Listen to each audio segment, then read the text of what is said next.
Hey guys, got another quick video here for you. Back from C&H Small Engine. We got a Sears Craftsman 26-inch heavy-duty front tine rototiller here.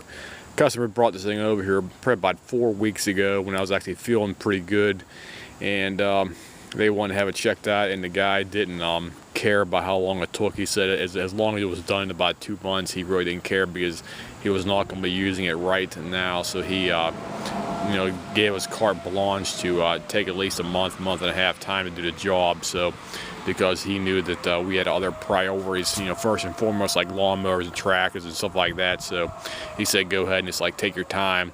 So the machine is a Sears Craftsman 26-inch heavy-duty front tine machine with a Briggs & Stratton classic engine, if you want to call it that, for reference points. This one has the flathead engine on here. This is about probably about 5.5 horsepower, and it has the older style carb on here as well too.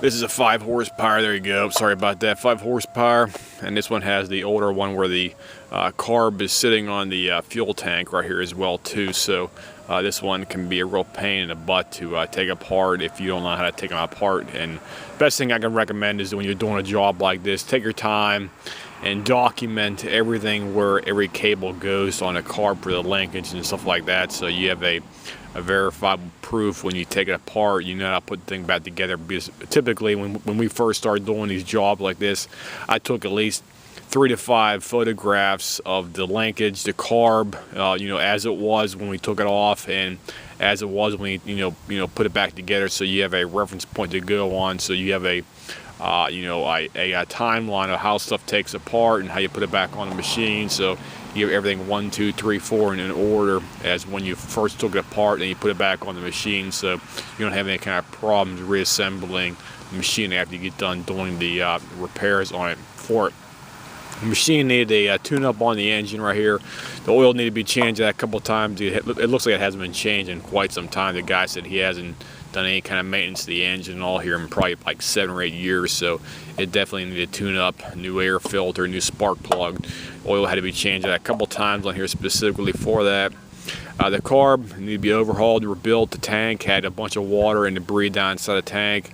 We flushed the tank out here about 4 times with some gasoline and some fuel additive. Basically, we let it sit for about an hour.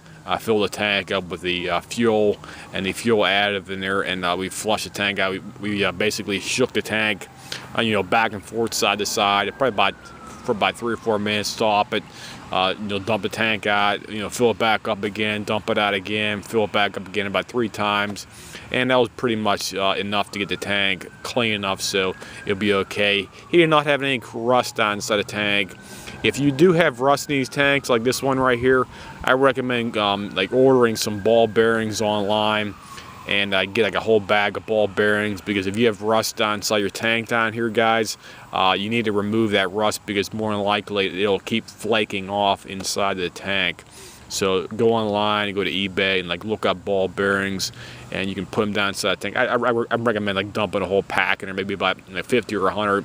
And what happens is the ball bearings roll around inside there, and they scrape off all the like build up, flaking and stuff like that from the rust, and it'll clean the tank out internally, because you cannot take the tank apart and do a thorough job cleaning it out unless you have some means of cleaning the tank correctly inside by using some kind of mechanical cleaning, like the ball bearings will do. They'll roll around inside there and do a nice thorough cleaning of the tank inside there. So after you get done cleaning the tank out, all you do is get like a small magnet, and you can take out all the ball bearings out in probably about 2 or 3 minutes, because if you have a small magnet, you can have it on an extended rod and stick it down inside and keep pulling the ball bearings out, and you have no problem doing that. So that's my quick and preferred method for cleaning out the tanks. If you have a tank that has a lot of debris and rust down inside the bottom, so you get a lot of rust down inside the sides and anything else down inside these tanks. If somebody has a lot of water, you let it sit in the machine and have it sit in some kind of a storage for like years out, and you get a lot of water build up down inside there. Plus the carb also need to be cleaned out in here as well too. The carb need to be cleaned out and rebuilt. We do recommend, whenever you take the carb off and do a carb job on these machines, you should put some nail polish between the upper and the lower half of the carb. What I mean is basically put nail polish on the actual fuel tank right here. Make sure it's totally bone dry and clean using brake cleaner. Just let it dry for about 10 or 15 minutes. Put some brake cleaner on the bottom side of the gasket, then put some and put the nail polish on top of the gasket as well too, is on top here before it mates up the carb. And what that does is it prevents any kind of gas from getting around the intake gasket right here between the tank and the carb right there for that. So you want that totally sealed up, because we found out in the past, through experimentation, if you don't do that, your gas tank will start it'll start weeping around the side of the intake gasket right there between the carb's body and the intake of the tank right here, where the gas gets sucked up to the carb itself right there. That's one of the actual design flaws with these older machines. You gotta spend a bit extra time doing a job, plus there's a high likelihood that if the tank's not perfectly flat or something's warped on there, it might start leaking out. And that's typically why they went to a newer overhead valve design, and they don't have this design no more on these machines right here for reference points. So we also had to replace the drive belt. We put a True Blue Stens drive belt on this machine right here. It's part number, let me see here, 248041, I believe, right here. We put a nice good True Blue drive belt on it because the guy's going to be using it for, I guess, tilling up a small garden out there as well too. So here's the guy's model number on the machine right here for reference points. Let me give you a shot right there. There you go. There's a serial number and model number, 917-296-350. Sears Roebuck & Co., Chicago, Illinois, made in the United States right there for that. And also your serial number. This one, as I said before, it has a reliable Briggs & Stratton engine made in the United States. I think I forgot to mention, we did have to re-spool the recoil unit on here because I got some new rope on it. We did that first and foremost because the guy broke the old recoil rope off on here and he couldn't get it started. So that's one reason why he brought it to us, because the machine wouldn't start. And the other problem was the carb and the tank were totally clogged up and everything else right here as well too. The information tag for the engine on these machines is on the front of the unit. So you're looking at it straight on front. It'll be right here. It'll be like a vertical I want to call it vertical position right here on the recoil shroud of the machine. I'll give you a shot of that right now so you can see it. This machine is a 1993 manufacture date. Here, the date code. So you can zoom in here and give you that shot here. Here's your information tag. Model and typing code right there specifically for that. 1993, and this is a let me see if I can get a better shot here for you. Sorry about that. There you go. 135202-0119-01, I believe, on here. That's about. I'm pretty much scraping the crap out of this thing on to get it taken off and get a better look on it. So that's your information tag right there in the front. Here's your drain plug down here. You got two drain plugs. You can either dump it out right here, the oil, or you can dump it out right here. Me personally, I don't even bother using these ones right here. I just dump it out. Just tilt the engine up from tilt the engine forwards, and just dump the oil out right here. And then this, what you want to do is tilt the engine backwards so you can just fill it back up with the correct amount of oil in the machine. The machine should run perfectly fine after doing that. And here's the tines. Tines look okay. They're not all screwed up or nothing like that down here in the bottom. They look fine. Drive unit's okay. He got let me see here. He got some cotter pins down there. He also got some clips in there as well too. So everything looks good on the tines. There's no damage with the tines. These older machines like this are typically good to go for 20 or 30 years out there at least, as long as you don't abuse them or neglect them out there for that. This machine's it's like a 1993 and it's still in relatively good shape. The guy, I guess, had it stored in his shed. So we'll go ahead and fire this thing up here for you, and we'll do a demonstration here of the machine functioning. Here's the other side of the machine right here as well too. It's a 5 horsepower Sears Craftsman number 2, or version 2, version 2.0. I don't know what they want to call it. That's why I got a number 2 Roman numerals on the side right there for that.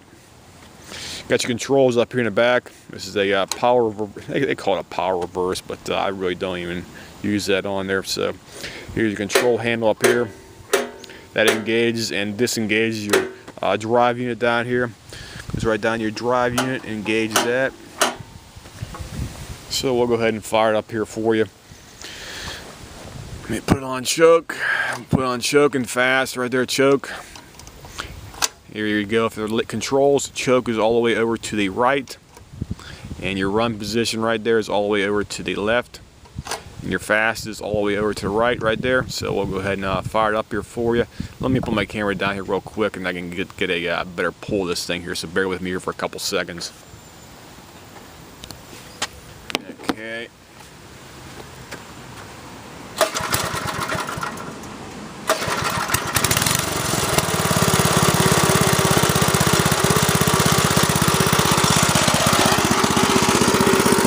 Okay, got the machine ready to go here, running good now. We'll go ahead and give it some gas here.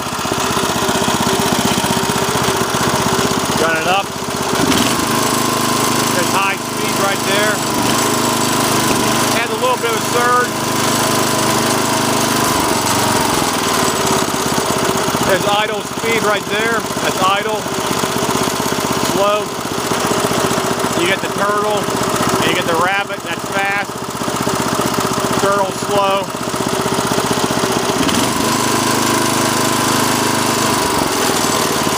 And then it's off, you have the choke.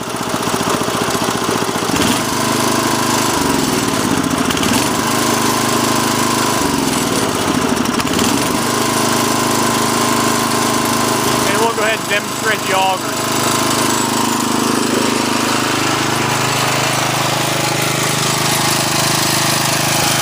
Let me get a good camera angle here if I can.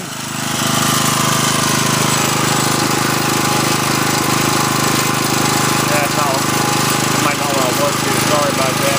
Let's try that right there. Right, there we go. Okay.